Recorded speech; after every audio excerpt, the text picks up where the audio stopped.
నంద్యాలలో నేను ఓడిపోతానని భయపెట్టారన్నారు ఎంపీ శబరి. అయితే మన అధినేత చంద్రబాబు నిన్ను నేను గెలిపిస్తానని నాకు భరోసా కల్పించారు. చెప్పినట్లే 7 నియోజకవర్గాల్లో విజయం సాధించాం. గత అరాచక పాలనలో నంద్యాలలో చంద్రబాబును అరెస్ట్ చేసి ఇబ్బంది పెట్టారన్నారు. అయినా చెదరలేదు, బెదరలేదు.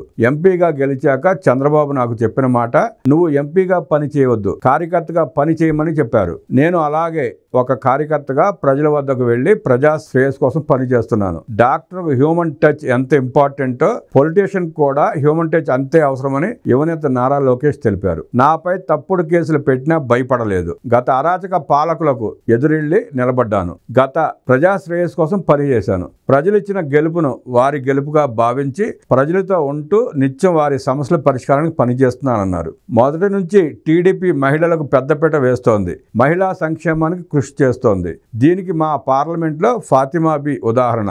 ఆమె తీసుకున్న అవార్డులే నిదర్శనం. మహిళా శ్రేయస్సు సంక్షేమం కోసం ఆది నుంచి మన చంద్రన్న ప్రత్యేక దృష్టి పెట్టారు. మహిళల పురోగతితోనే సమాజ వికాసం సాధ్యమని నమ్మి వారికి పెద్దపీట వేసిన చరిత్ర టీడీపీదేనని ఎంపీ బైరెడ్డి శబరి ఉద్ఘాటించారు.